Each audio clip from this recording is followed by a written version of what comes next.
여러분 안녕하세요. 무기력하고 만성적으로 피곤하거나 두통, 집중력 저하, 우울감 등 실제로 여러 증상을 겪고 있는데 병원에 가서 검사를 받아도 특별한 원인이 파악되지 않고 시간이 지나도 자연적으로 호전되지 않는 분들이 계실 텐데요. 이는 자율신경이 원인일 수 있습니다. 자율신경은 우리 몸 전신에 분포하여 호흡, 심장박동, 소화, 체온 조절 등 생명 유지에 필수적인 활동을 조절하는 신경계입니다. 자율신경계는 크게 두 가지 부분으로 나뉩니다. 첫 번째로 교감신경계는 주로 신체 활동 상태를 증가시키는 역할을 합니다. 스트레스나 위험 상황에서 싸우거나 도망치라는 반응을 촉발하는데, 예를 들어 야생에서 맹수를 만났을 때 이 교감신경계가 활성화됩니다. 교감신경이 활성화되면 심박수가 증가하고 호흡이 가팔라지고 에너지를 방출하는 쪽으로 작용하게 됩니다. 두 번째로 부교감신경계는 신체를 휴식 상태로 되돌리고 에너지를 보존하는 형태로 작용합니다.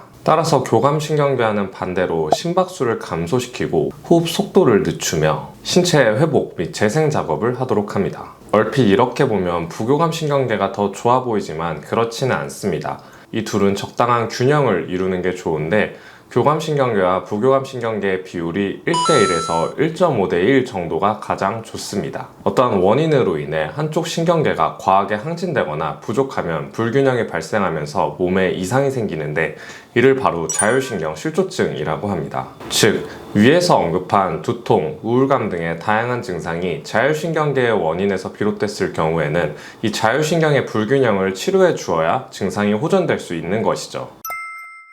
오늘은 이 자율신경 실조증에 대해 알려드리도록 하겠습니다. 자율신경 실조증은 교감신경과 부교감신경의 적당한 밸런스가 깨져서 발생하는 증후군입니다. 스트레스를 받거나 위급 상황에 처하면 교감신경계가 활성화되어 심장 박동수와 호흡수가 빨라지고 혈압이 올라가는 반응이 나타나고, 편안하고 안전한 상황에서는 부교감신경계가 활성화되어 심박수와 호흡수가 느려지고 근육이 이완되는 등의 작용이 나타납니다. 자율신경 실조증은 교감우세형과 부교감우세형 두 가지가 존재해요. 먼저 교감우세형은 스트레스를 받거나 정신적인 충격을 받은 이후 교감신경이 지나치게 과활성화되어 발생합니다. 고혈압 환자나 다혈질적인 사람을 떠올리면 쉬운데요. 교감우세형 자율신경 실조증이 발생하면 혈압이 올라가고 뒷목이 뻣뻣해지고 몸에 열이 나고 호흡이 거칠어지거나 식욕이 떨어지면서 소화가 잘 되지 않는 증상이 나타납니다.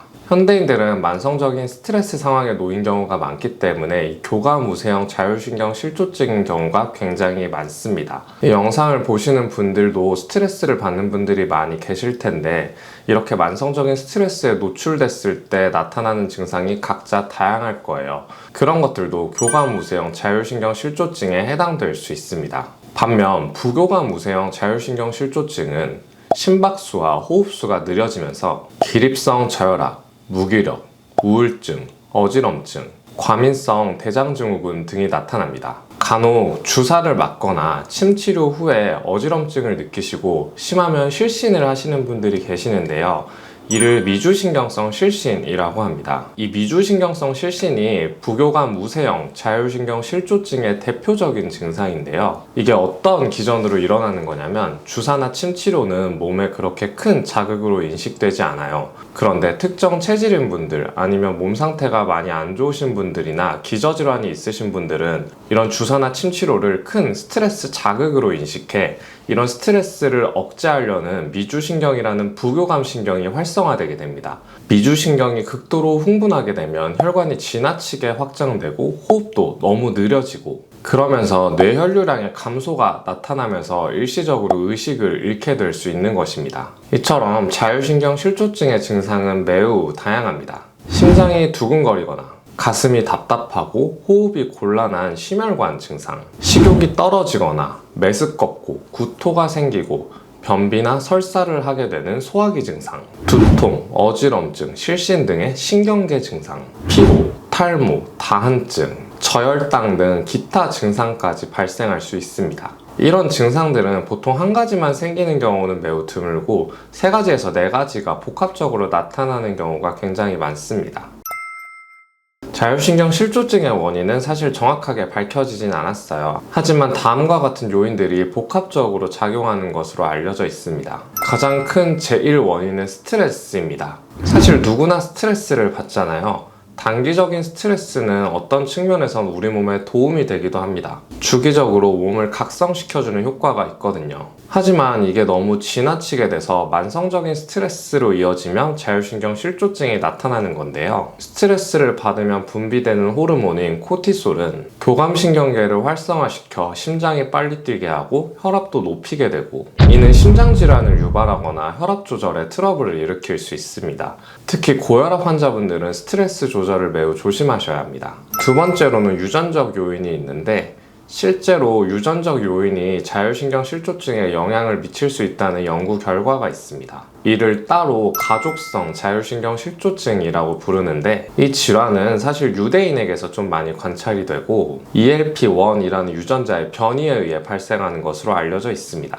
세 번째는 질병인데요. 당뇨병이나 고혈압, 갑상선 이상과 같은 주로 단기에 끝나기보다는 만성적으로 치료를 하고 관리해야 되는 질환들을 가진 분들이 이런 자율신경 실조증이 더 많이 발생한다는 연구가 있습니다. 네 번째, 생활습관인데요. 자율신경은 말 그대로 우리 몸의 신체 리듬을 조절하는 신경계이기 때문에 잠을 늦게 잔다거나 식사를 제대로 하지 않는 불규칙한 생활습관, 또 흡연, 음주, 운동 부족 등은 자율신경계의 기능을 저하시킬 수 있습니다. 자율신경 실조증이 어려운 질환인 이유는 이게 특별한 검사를 해서 나오는 게 아니에요. 그러니까 예를 들어서 내가 분명히 목 어깨가 너무 아픈데 MRI나 CT 등을 찍어도 별다른 이상이 없고 소염제, 물리치료, 침치료 등을 받고 잠깐 괜찮아졌다가 다시 생기고 이걸 계속 반복하고 있다면 한 번쯤은 자율신경을 의심해 보아야 합니다. 결국 환자에 나타나는 증상이나 병력 등을 종합적으로 고려하여 진단을 내리게 되는데,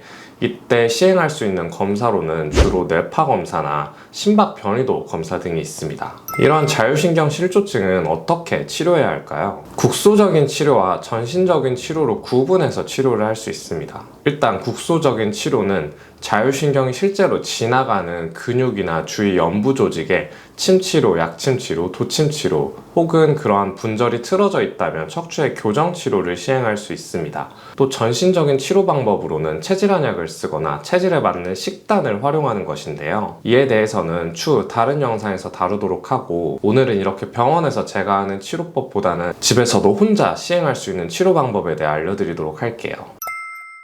첫 번째, 오메가3를 많이 섭취해주세요. 연구에 따르면 오메가3의 보충은 심장 이식 수술을 받은 환자들에게서 심박 변이도를 개선시키는 효과가 있다고 밝혀졌습니다. 오메가3는 항염증, 항산화 작용을 하여 심혈관 건강에 도움이 됩니다. 또 다른 연구에서는 오메가3가 심박 변이도를 향상시킬 뿐만 아니라 이를 통해 심장질환이 발생할 가능성도 낮춘다고 밝혔는데요. 이는 오메가3가 심장의 리듬을 안정화시키고 부정맥과 같은 질환의 발생 위험을 낮추는 것으로 해석할 수 있습니다. 두 번째는 바른 자세하기입니다. 자율신경계랑 자세랑 무슨 상관이냐고 하실 수도 있는데, 자율신경은 척추를 따라서 분포를 하고 있기 때문에 척추가 바로 서야 자율신경계도 제 기능을 할 수 있어요. 자율신경의 제일 나쁜 자세는 바로 구분등입니다. 이렇게 척추가 틀어지게 되면 자율신경계에도 이상이 생겨서 근육통뿐만 아니라 소화불량이나 생리통 등도 유발할 수 있습니다. 이 구분등을 교정할 수 있는 아주 간단한 스트레칭 하나를 알려드릴게요.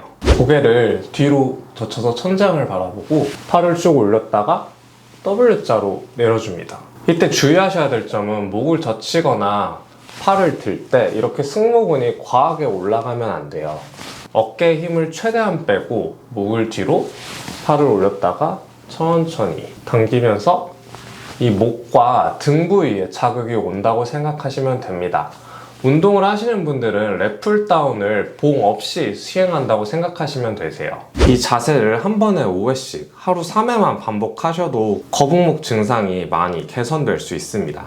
세 번째, 올바른 호흡법입니다. 자율신경 실조증이 있는 분들은 호흡이 잘못된 경우가 굉장히 많아요. 주로 교감 우세형인 환자분들이 호흡을 이렇게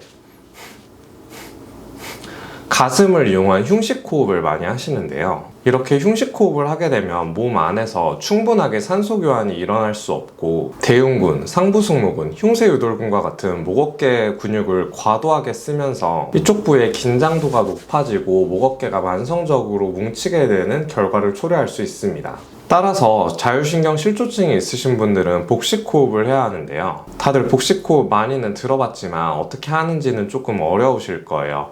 오늘 제가 아주 쉽게 알려드릴게요. 이렇게 천장을 보고 누워서 한 손은 가슴 위로 두고 반대쪽 손은 배 위에 두도록 합니다. 이때 호흡을 한번 해볼게요.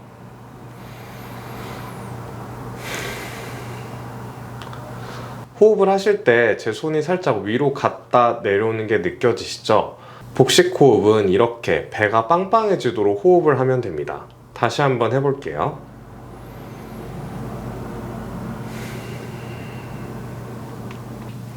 이때 주의할 점은 왼쪽 손은 복부가 잘 올라오는지 체크를 하도록 하고 반대쪽 오른쪽 손은 가슴 위에 두어서 가슴 부위를 쓰는 흉식 호흡을 하지 않도록 살짝 눌러주면 됩니다.